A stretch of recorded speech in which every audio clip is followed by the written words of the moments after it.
नाज़रीन तुसीं घर वड़दे देख लिया होना घर के हालात तो पता लग जाता घर के हालात किस तरह के भी तगड़े है कि माड़े है।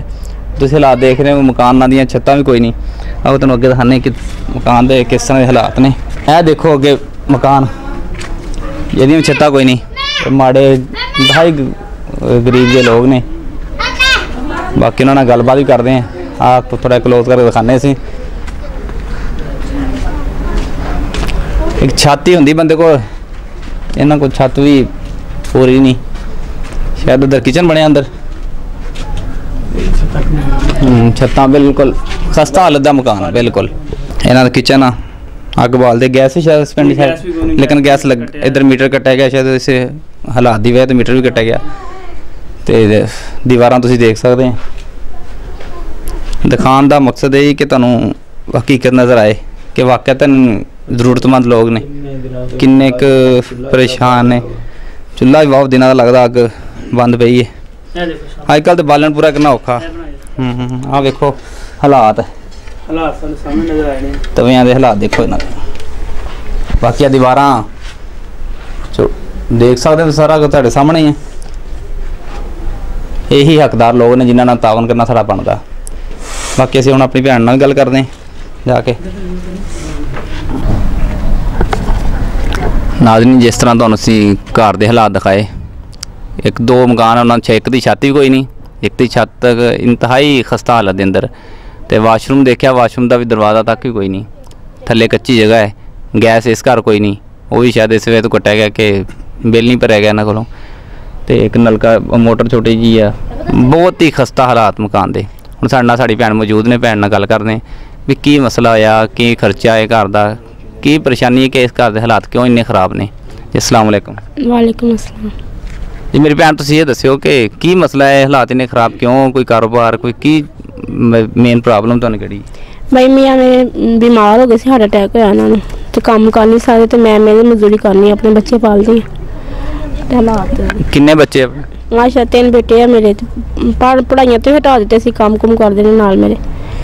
ते तुसीं कित्थे काम कर ले की काम कर लेने। मैं पहले हॉस्पिटलों च भी कीता काम किसी दे घरां च भी कीता तो फिर हुण FTM जानी फैसलाबाद। किवें लगदा काम करना बड़ा आसान कि मुश्किल काम बहुत हार्ड है बहुत सुबह जाना आना बहुत मुश्किल मेरे वास्ते। फिर औरत दा जाना भी बड़ा मुश्किल है बाहर लोगों दे विच जा के गल काम करना। हाँ जी किन्नी मुश्किलात दा सामना करना पैंदा होना तुहानूं। हाँ जी बहुत ज़्यादा।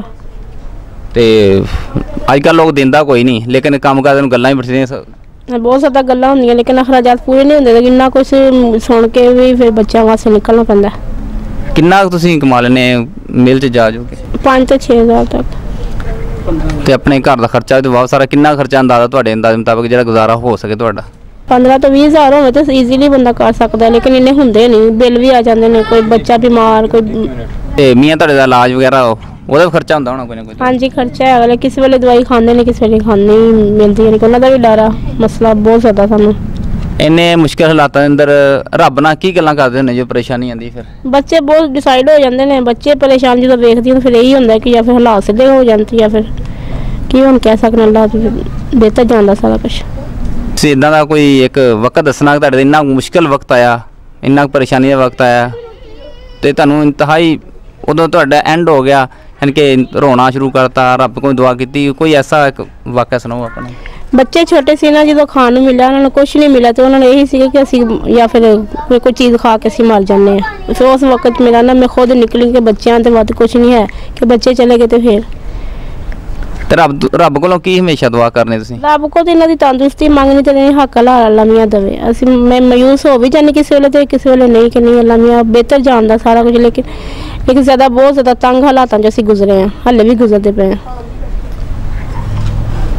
नाज़रीन बच्चे भी स्कूल तो हटा ले हालात खराब होने की वजह तो मकान के हालात सैट ना कर सके कोई ना कारोबार ना कोई पैसा मिल के अंदर काम करते तेन पता औरत का एक बाहर काम करना लोग गल्लां भी सुनाते हैं। एक होर मैनूं गल याद आई कि आप प्रोग्राम कर रहे हैं इस प्रोग्राम के हवाले नाल बहुत तनकीद का निशाना बनना पैंदा जिस साडी भैन का इंटरव्यू किया जाता है। साडा मकसद ये नहीं हुंदा कि असीं उन्हां दी पब्लिसिटी साडा मकसद हुंदा है कि अपनी भैणां मावां या बेवा औरतां या गरीब घर आ कोई भी उन्हां दी आवाज़ तुहाडे तक पहुँचाइए ताकि किसी दिल के अंदर रहम आ जाए। अल्लाह के बंदे ऐसे मौजूद ने जिहड़ा तावन करते हैं तुसीं इस भैन नाल भी रज के तावन करना है। इन्हां दे बच्चे स्कूलों हट चुके हैं साडे बच्चे किन्ने किन्ने वड्डे वड्डे स्कूलों पढ़ते ਤੇ ਤਾਵਨ ਕਰਨਾ ਸਾਡਾ ਹੱਕ ਬਣਦਾ ਹੈ ਕਿ ਜਿੰਨਾ ਹੋ ਸਕੇ। ਹੁਣ ਤੇ ਰਮਜ਼ਾਨ ਦਾ ਮਹੀਨਾ ਹੈ, ਹੁਣ ਤੇ ਬਰਕਤਾਂ ਵਾਲਾ ਮਹੀਨਾ ਹੈ, ਇੱਕ ਦੋਗੇ 70 ਉਹਦਾ ਅਜਰ ਮਿਲੇਗਾ। ਇਹਦਾ ਅਜਰ ਦੁਨੀਆ 'ਚ ਵੀ ਮਿਲਦਾ ਹੈ ਤੇ ਆਖਰਤ 'ਚ ਵੀ ਮਿਲਦਾ ਹੈ। ਤੇ ਕੋਈ ਵੀ ਵੀਡੀਓ ਇਸ ਪਿੰਡ ਦੇ ਅੰਦਰ ਦੇਖੇ ਜਾਂ ਕੋਈ ਵੀ ਲੋਕ ਇਹਨਾਂ ਤਨਕੀਦ ਦਾ ਨਿਸ਼ਾਨਾ ਬਣਾਉਣ ਦੇ ਨਾ ਬਣਾਉਣ, ਬਲਕਿ ਇਹਨਾਂ ਨਾਲ ਤਾਵਨ ਕਰਨ। ਤਾਵਨ ਕਰਨਾ ਕੋਈ ਪਸੰਦ ਨਹੀਂ ਕਰਦਾ, ਗੱਲਾਂ ਸੁਣਾਉਣਾ ਹਰ ਕੋਈ ਜਾਣਦਾ। ਅਗਰ ਤੁਸੀਂ ਚਾਹੁੰਦੇ ਹੋ ਤੁਹਾਡੀਆਂ ਭੈਣਾਂ ਜਿਵੇਂ ਘਰ ਦੇ ਅੰਦਰ ਬੈਠ ਕੇ ਸਕੂਨ ਦੀ ਰੋਜ਼ੀ ਖਾਂਦੇ ਆਪਣੇ ਬੱਚਿਆਂ ਨੂੰ ਪਾਲਦੇ ਇਵੇਂ ਪਾਲਣ, ਤੁਸੀਂ ਇਹਨਾਂ ਨੂੰ ਤਾਵਨ ਜਿੰਨਾ ਕਰਨਾ ਹੈ ਜ਼ਿਆਦਾ ਤੋਂ ਜ਼ਿਆਦਾ ਕਰਨਾ ਹੈ। ਇਹਨਾਂ ਦਾ ਮਕਸਦ ਇਹ ਨਹੀਂ ਕਿ ਬਹੁਤ ਜ਼ਿਆਦਾ ਪੈਸਾ ਮਿਲ ਜੇ, ਕੋਈ ਰਾਸ਼ਨ ਦੇਣਾ ਚਾਹੇ ਤਾਂ ਕਬੂਲ ਹੈ, ਕੋਈ ਬੱਚਿਆਂ ਦੀ ਤਾਂ ਕੋਈ ਤਾਲੀਮ ਦਾ ਬੰਦੋਬਸਤ ਕਰਨਾ ਚਾਹੁੰਦਾ ਹੈ ਤੇ ਬਹੁਤ ਬੜੀ ਨੇਕੀ ਹੈ। ਉਮੀਦ ਹੈ ਕਿ ਤੁਸੀਂ ਇਹਨਾਂ ਨਾਲ ਤਾਵਨ ਜ਼ਰੂਰ ਕਰੋਗੇ।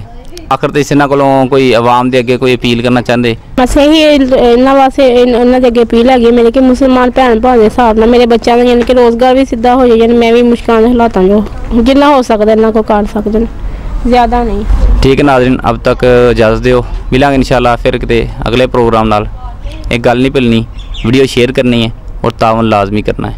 अल्लाह हाफिज़।